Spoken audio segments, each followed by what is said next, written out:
예수님은 예고하신 대로 온갖 수치와 모욕과 고통을 받으시고 십자가에서 돌아가셨습니다. 유월절기에 일어난 예수님의 십자가 처형으로 소란하던 예루살렘은 잠잠해졌고 예수님을 따랐던 제자들은 슬픔과 두려움으로 흩어져 숨었습니다. 예수님은 금요일 오전 9시에 십자가에 달리셨습니다. 정오가 되자 어둠이 온 세상을 덮었고 예수님은 그 어둠 속에서 외치셨습니다. 나의 하나님, 나의 하나님, 어찌하여 나를 버리셨나이까? 그리고 마지막, 아버지, 내 영혼을 아버지 손에 맡깁니다 라고 기도하신 후 오후 3시 유월절 양을 잡는 그 시간에 십자가에서 운명하셨습니다. 예수께서 십자가에 달려 고통 속에 운명하시는 동안 골고다 언덕 십자가 아래에는 예수님의 어머니 마리아와 이모 그리고 막달라 마리아 등 몇 명의 여인과 하나님의 사랑하시는 제자 아마도 요한만이 남아서 곁을 지켰습니다.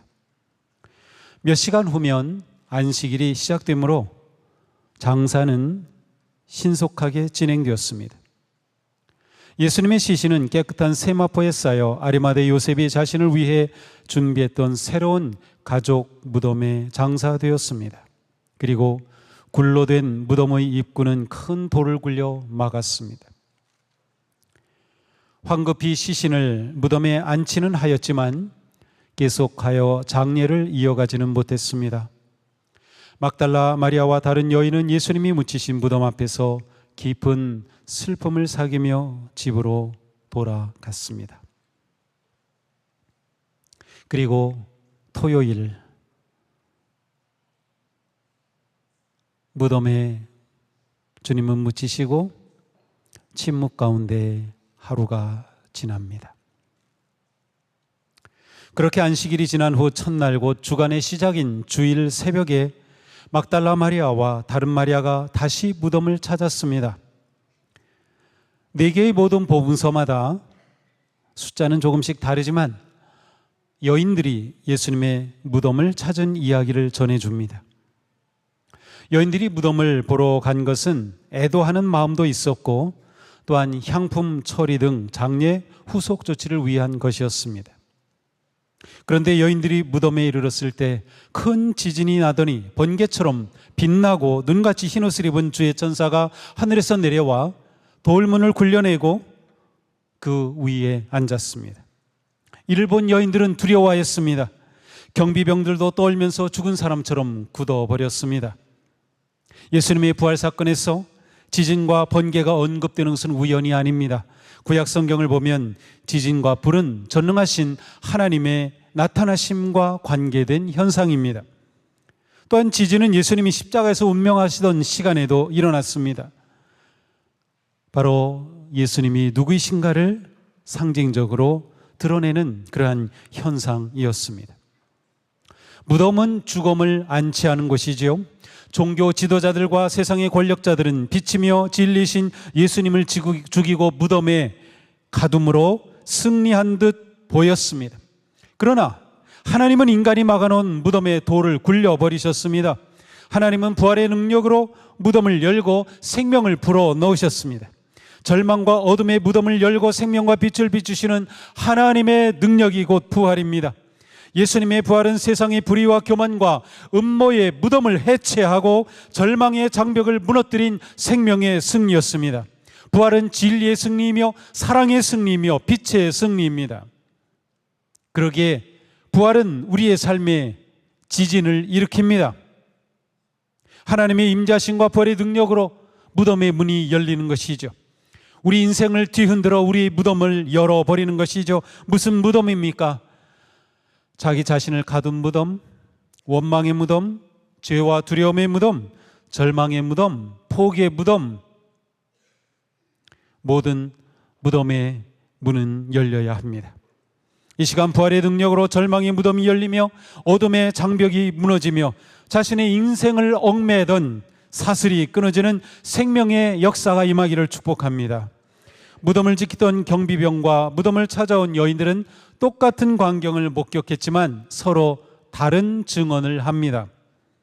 여인들은 빈 무덤을 예수님의 부활의 증거로 전하였지만 무덤을 지켰던 병사들은 대제사장을 찾아가서 뇌물을 받고 예수의 제자들이 밤에 와서 예수의 시신을 훔쳐갔다고 거짓말을 퍼뜨리고 다녔습니다. 같은 빈 무덤을 두고 하는 여인들의 말과 경비병의 말 중 누구의 말이 믿을만 할까요? 만약 여인들과 경비병들이 그 당시 유대 법정에 섰다면 법정은 당연히 경비병의 말을 받아들였을 것입니다. 왜냐하면 그 당시에 유대인의 법정에서 여성은 증인으로 설 수 없었습니다. 오직 남성만 증인이 될 수 있었기 때문이죠. 그런데도 성경은 법정의 증인으로 인정조차 받을 수 없는 여인들이 부활의 증인임을 기록하고 있습니다. 예수님의 부활이 거짓이라면 그것을 어떻게 해서든 증명하려 했다면 여인들이 아니라 남성들이, 제자들이 증인이 되어야 했을 것이죠. 그러나 여인들을 증인으로 기록한다고 하는 사실은 예수의 부활이 사실이며 진실이었기 때문입니다. 이 여인들은 교양을 갖춘 예루살렘의 여인들이 아니었습니다. 저 변방 갈릴리에서 온 보잘것없는 여인들이었습니다. 놀랍게도 이 여인들로부터 부활의 생명과 진리가 전파되었습니다. 여인들의 증언이 진실이었기 때문이죠. 하나님은 약한 자를 들어 사용하시고 부활의 증인으로 세우셨습니다. 이것이 하나님의 은혜이고 이것이 복음입니다. 이것이 하나님의 능력입니다. 나타난 천사는 여인들에게 말합니다. 두려워하지 말아라. 나는 너희가 십자가에 달리신 예수를 찾는 줄 안다. 그는 여기 계시지 않다. 그가 말씀하신 대로 그는 살아나셨다. 와서 그가 누우셨던 곳을 보아라. 그리고 빨리 가서 제자들에게 전하기를 그는 죽은 사람들 가운데서 살아나셔서 그들보다 먼저 갈릴리로 가시니 그들은 거기서 그를 뵙게 될 것이라고 하여라. 자, 여기에는 세 가지 말씀이 있어요. 첫째, 두려워하지 말아라. 우리가 부활의 주님을 만나면 우리 인생의 두려움은 사라집니다. 주님이 우리에게 주시는 것은 평안입니다. 두 번째로, 장사되었던 것을 보아라. 예수 그리스도의 부활의 목격자가 되는 것이죠. 우리는 부활의 주님을 만난, 목격한 경험이 있어야 됩니다. 우리의 믿음의 고백이 있어야 되는 거죠. 그리고 세 번째로는 가서 전하여라. 이것은 부활의 주님을 만난 자들에게 똑같이 주어지는 명령이었습니다. 여인들은 천사들의 이 말을 듣고 정말로 그 소식을 전하기 위해 제자들이 있는 곳으로 달려가고 있었습니다. 그런데 바로 그때 부활의 주님이 이 여인들 앞에 나타나신 겁니다. 그리고 주님이 그들에게 말씀하십니다. 평안하냐? 우리말로는 평안하냐 했지만 그것은 샬롬, 평화가 너에게 있기를, 안녕이라는 그러한 단어입니다. 천사는 두려워하지 말라라고 그들에게 말하였고 부활하신 주님은 여인들에게 나타나셔서 그들에게 참 평안을 주셨습니다. 이어서 주님은 말씀하시죠. 무서워하지 말아라. 무서워하지 말아라. 슬픔과 절망에 빠진 채 무덤을 찾아왔던 여인들은 부활의 주님을 만났을 때 슬픔은 기쁨이 되었고 두려움은 평화가 되었습니다. 지금 우리를 두렵게 하는 것들이 있습니까? 우리를 불안하게 하는 것들이 있습니까? 우리를 슬프게 하는 일들이 있습니까? 우리를 염려하게 하는 것이 무엇입니까? 부활의 주님께서 두려워하지 말라고 말씀하십니다. 이것은 오늘 우리가 들어야 할 부활의 주님의 음성입니다. 오늘 우리가 이곳에서 주님을 예배할 때 주님께서 나에게 주시는 그 음성, 두려워하지 말아라. 부활의 주님을 만날 때 우리 인생은 참 평안함을 누리는 것이죠. 그러니 우리는 죽음을 이기신 주님을 바라보며 두려움을 넘어서서 기쁨과 소망과 승리의 길을 향해 나아갈 수 있는 것입니다. 부활의 주님을 바라보십시오. 부활의 주님을 의지하십시오. 오늘 우리가 이곳에 모여 주님을 예배할 때 우리가 보아야 할 것은 부활하신 주님입니다. 부활하신 주님이에요. 그것을 우리가 보지 못한다면 우리는 증인이 될 수가 없습니다. 우리는 부활의 주님을 따르는 삶으로 결단했기에 세례를 받았고 믿음의 삶을 살고 있습니다. 그렇다면 오늘 우리는 부활하신 주님으로부터 놀라운 평화와 기쁨의 음성을 들어야 할 것입니다. 이 시간 주님의 음성이 우리의 삶을 새롭게 하여 주시기를 축복합니다. 우리의 삶에 진정한 평안이 넘치게 되기를 축복합니다. 부활의 주님을 만날 때 슬픔은 기쁨이 되고 두려움은 평화가 되며 그 기쁨과 평안은 우리가 예배하게 되는 그러한 거룩한 영광의 예배가 되는 것입니다. 여인들은 예수께로 나아가 발을 붙잡고 경배하였습니다. 엎드려 경배하였어요. 예배하였다는 말입니다. 이후에 제자들도 예수님을 만나게 되었을 때 예수님 앞에 경배하였습니다. 부활의 주님을 만난 사람들의 가장 첫 번 반응이 경배였어요. 부활의 주님을 만난 이 경배는 이후에 모든 교회가 드리는 예배의 의미와 방향이 되었습니다. 기독교는 부활의 종교이며 부활의 백성인 그리스도인들은 주일에 모여서 주님을 예배하고 떡을 뗍니다. 안식 후 첫날인 주일이 주님의 날이 된 것은 그날에 우리 주님께서 부활하셨기 때문이에요. 생명의 주님이 되셨기 때문이죠. 우리의 예배는 부활하신 그리스도를 만나는 자리이고 부활의 주님을 경배하는 시간입니다. 그러므로 모든 주일은 부활의 날입니다. 모든 주일은 작은 부활절입니다. 우리의 예배 중심에는 언제나 부활의 주님이 계시다는 뜻입니다. 예배 자리에 올 때마다 우리는 십자가를 봅니다. 십자가에서 우리는 무엇을 봅니까? 예수 그리스도의 십자가의 대속의 사랑과 부활하신 그리스도를 보는 것이에요. 여인들의 경배를 받으신 예수님이 말씀하시죠. 가서 내 형제들에게 갈릴리로 가라 하라. 거기서 나를 보리라. 예수님의 부활을 알리라고 말씀하신 거예요. 증언하라는 것이죠. 자, 그런데 예수님은 제자들을 가리켜서 뭐라고 합니까? 내 형제들이라고 부릅니다. 이들이 누구입니까? 예수님을 따른다고 했지만 예수님이 체포되고 십자가에 달리시는 그 과정 속에 이들은 다 예수님을 배반했습니다.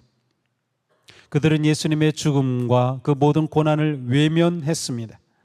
예수님을 따르기는커녕 배반한 이들은 제자로서 실격입니다. 그리고 지금 부활하신 주님이 여인들을 만나는 이 시간도 제자들은 주님의 부활은 상상하지도 못한 채 두려움 가운데 숨어 있습니다. 그런데 주님은 이들을 내 형제라고 부르셔요. 예수님은 이미 이들을 용서하셨고 이들을 받아들이셨고 진정한 화해와 평화를 선포하셨습니다. 예수님께서 여인들을 이들에게 보내신 것은 두려워 떨고 있는 그 제자들에게 예수님과 관계가 회복될 수 있는 용서와 회복의 자리로 나아오도록 초청하는 것이었습니다. 용서와 회복은 부활의 가장 강력한 메시지입니다. 우리는 이 메시지를 놓치기 쉽습니다.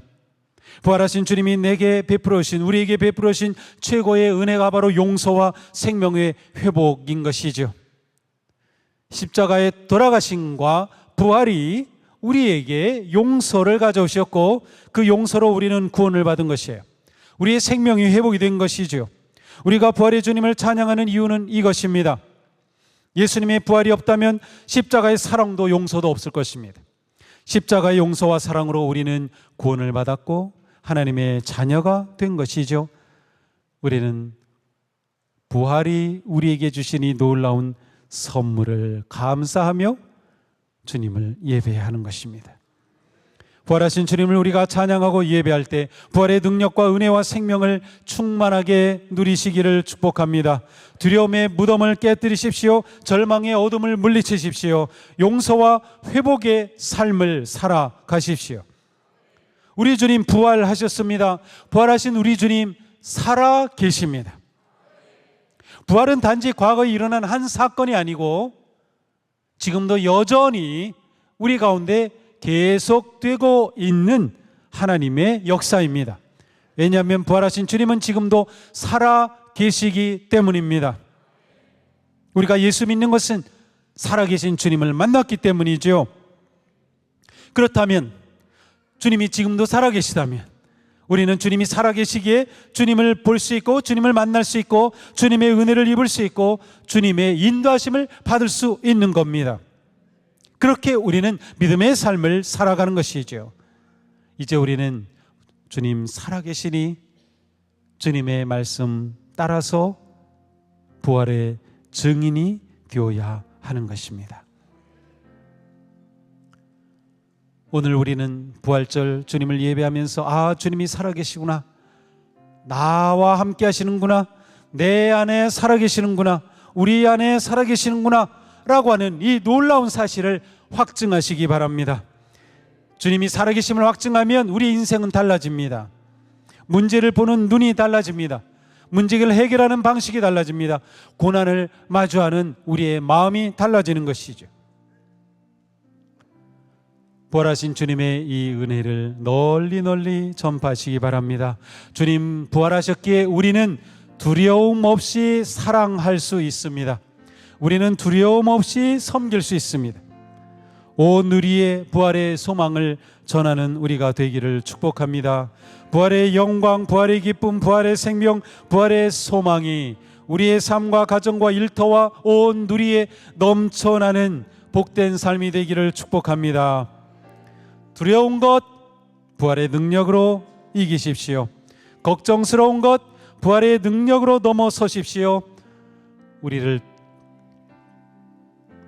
어렵게 만드는 그 무엇이든 그것이 설령 중과 같은 무덤과 같은 무거운 것이라도 부활의 주님을 내 안에 모시고 그 살아계신 주님과 함께 나간다면 우리가 감당 못할 일은 없습니다. 그러니 담대하게 부활의 백성으로 이 자리를 나서가 되기를 축복합니다. 우리 주님 부활하셨습니다. 우리 주님 살아계십니다. 할렐루야, 아멘. 기도합시다. 주님 부활하심을 찬양합니다. 주님 부활하심을 감사드립니다.